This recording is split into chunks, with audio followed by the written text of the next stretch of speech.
Okay, welcome back. 2026 Powertrain regulations. I'm going to try and keep it fairly quick and simple, but there are a couple of things I'm going to try and clear up. Okay, so what will the new engines be? We were all thinking howling short-stroke V8s, blood-curdling V10s spinning at 20,000 RPM. It's been the one thing people have complained about most throughout this hybrid era. And no, they're sticking with small capacity 1.6 litre V6 turbos, very similar to what we have now. They claim that peak power will stay unchanged at around 1000 horsepower, but the actual internal combustion engines will produce a bit less power, but the electric motor will produce 3 times what it does now, which will be around 460 horsepower.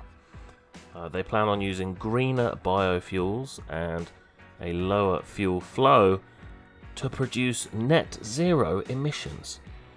And thank God for that, because I mean, isn't that why we all watch F1? And they're going to remove the troublesome MGUH, which is essentially, it's kind of like a dynamo. Essentially, it uses a brake on the spinning turbine shaft inside the turbo to charge the battery. And I should just mention, some people are saying that removing this will make better sound, a louder sound, and this is incorrect. It also had a secondary function, which was that although it couldn't make boost, it couldn't make positive boost pressure, by removing the brake, it could allow the turbo to keep spinning rather than to slow down when lifting off the throttle, meaning that it did reduce lag. Turbo lag is often misunderstood, so you have boost threshold and turbo lag.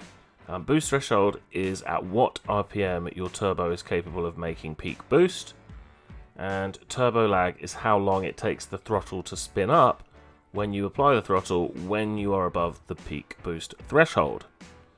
So if your turbo makes peak boost at 5000 RPM and you lift off at 6000 RPM and then you reapply the throttle, how long it takes for the car, to sort of surge forward or make power again, have good throttle response, that is your turbo lag.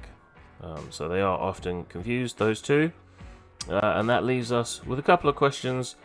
How much combustion engine power are we losing? How much of each lap will they have this peak power that they're talking about that won't change?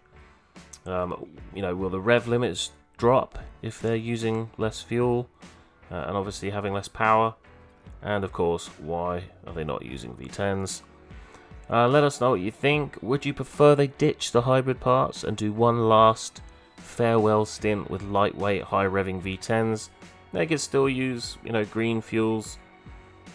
Maybe you think ditching the hybrid parts and getting the cars back to sort of 500 or 600 kilos would use a lot less fuel because of a much lighter car in and of itself. But there we go. Tell us what you think. I'm really intrigued on this one, because I know a lot of people are excited to see what the future would hold. But yeah, if you like what we do, please leave a like. If you haven't already, subscribe. And until next time.